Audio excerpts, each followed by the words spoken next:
apakah Allah masih menerima taubat kita jika kita sudah pernah berzina? Oh, kalau berzina jangan ikut-ikut saya. Kita zina sama pelacur. Gini, kalau Anda masih punya kesempatan bernyawa dan belum sampai nyawa itu ke kerongkongan, maka tobat itu sangat terbuka bagi Anda. Kecuali kalau nyawa sudah sampai ke kerongkongan, segera kembali. Bahkan ada ayat yang khusus diturunkan untuk pertanyaan Anda ini. Ayatnya ayat ke-53, surahnya surah ke-39. Ayat itu diturunkan untuk menjawab seseorang yang terlibat dengan pertanyaan Anda seperti ini dan dia mau tobat. Maka Allah turunkan ayat kuliah, ibadiyalladzina asrafu ala anfusihim la taqnatu min rahmatillah. Katakan Muhammad pada hamba-hambaku yang telah berbuat israf. Di antara israfnya mengerjakan perbuatan dosa besar. Dosa besar di antaranya zina. Ketika dikerjakan seperti itu dia mau tobat. Kata Allah, ayo tobat, jangan putus asa dari rahmat Allah Subhanahu wa taala.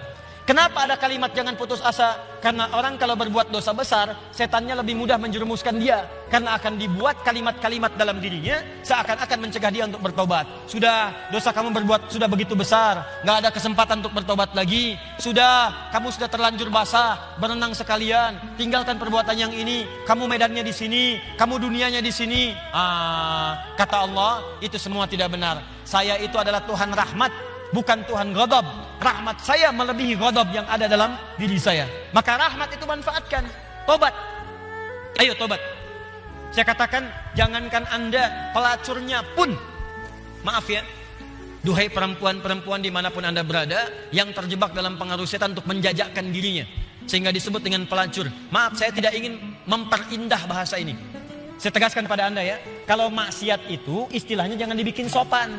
Kalau dibikin sopan nanti bangga tampilannya. Maaf, koruptor maling. Ketika dibuat koruptor, dipakein jaket kuning, cuma pakai jaket, masya Allah, enak banget senyum-senyum bawa tas. Kontingen koruptor Indonesia bawa tas, senyum, foto-foto, bilang maling. Samakan dengan ayam. Kenapa orang pencuri ayam disebut maling? Pencuri uang ratusan miliar triliun disebut dengan koruptor. Walaupun mungkin maknanya berbeda, tapi kalimatnya diperindah. Maaf, perempuan menjajakan diri di malam hari jangan disebut kupu-kupu, nggak ada hubungan. Kupu-kupu aja nggak begitu. Ya, sebut aja dengan bahasa yang menjijikkan itu sehingga orang menjauhinya. Pelacur, selesai. Laki-lakinya apa? Jangan dipersempit. Buaya aja nggak begitu.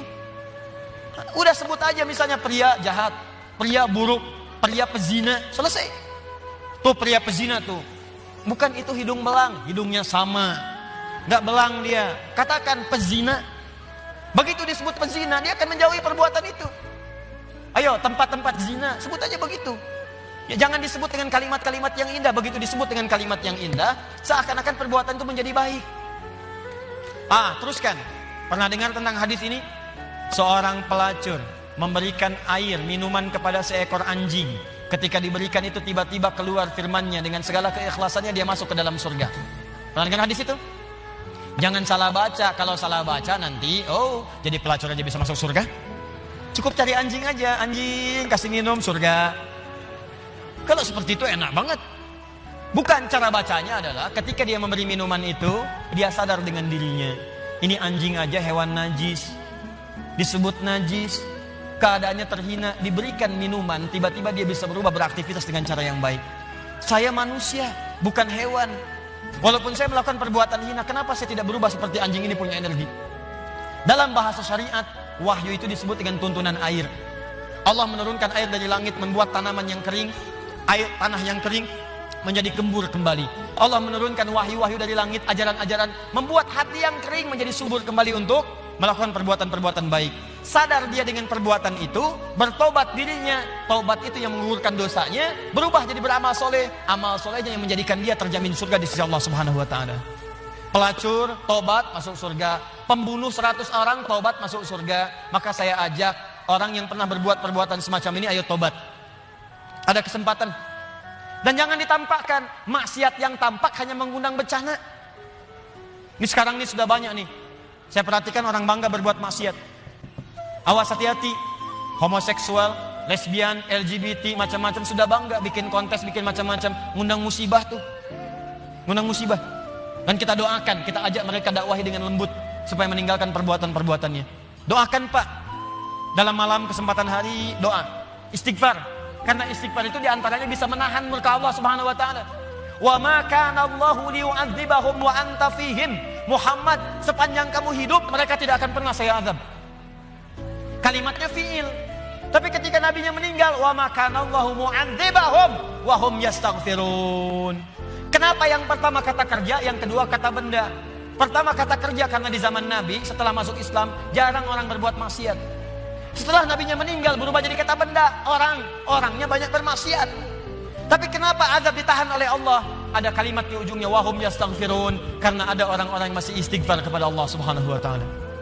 Kita berdoa malam. Ya, bikin programnya. Saya kemarin ke Padang berapa waktu lalu, wali kota Padang punya program Padang bebas maksiat. Saya kira ayo Kabupaten Bandung, ya Kabupaten Bandung bebas maksiat. Anda berdoa, dakwahi, tampakkan kebaikan. Ayo mulai sekarang yang ngaji dengan saya minta komitmennya. Kalau Anda pegawai berangkat ke kantor, perilaku yang baik, tunjukkan nilai keislaman, jujur dalam bekerja, jangan takut. Anda tidak akan kehilangan rezeki. Anda nggak korupsi pun rezekinya segitu. Anda korupsi rezekinya nggak nambah segitu juga. Jadi kalau Anda bisa dapatkan yang halal, kenapa mencari dengan yang haram? Nggak usah, yang baik-baik aja, rezeki Anda sudah terjamin. Demi Allah saya katakan, kelihatannya banyak, cuman segitu juga. Kalau Anda berbuat baik, ditahan oleh Allah, seperlunya dikasih, perlu dikasih supaya Anda nggak repot. Kadang-kadang dikasih banyak supaya bisa zakat, supaya bisa infak. Cukup tempuh dengan cara yang jujur, rezeki datang dengan semestinya. Ayo Anda yang bekerja di birokrasi, di diplomasi, jujur aja udah. Tunjukkan nilai keislaman. Pak, kenapa so soleh sih? Gak nerima proyek begini, bukan sok soleh. Saya ingin menunjukkan bahwa agama yang saya peluk selalu mengarahkan pada nilai-nilai kebaikan. Demi Allah saya katakan, saya tidak menerima ini pun rezeki saya akan didapatkan dengan seperlunya, sesuai dengan kebutuhan saya. Paham? Ditinggalkan yang tidak baik. Apapun pekerjaan Anda, yang polisi, yang tentara, yang macam-macam, yang camat, yang lurah, yang bupati. Ayo, kalau Anda merasa mengaji dengan kami, tunjukkan bahwa apa yang kita pelajari bisa dipraktekkan dalam kehidupan. Yang seperti ini, tobat. Kalau Anda tobat, saya doakan, saya bermohon pada Allah, semoga yang bertanya ini kalau benar-benar dia bertobat, dan semua yang bermaksiat bertobat, saya bermohon pada Allah semoga dimuliakan dengan surga saat kembali kepada Allah Subhanahu Wa Taala.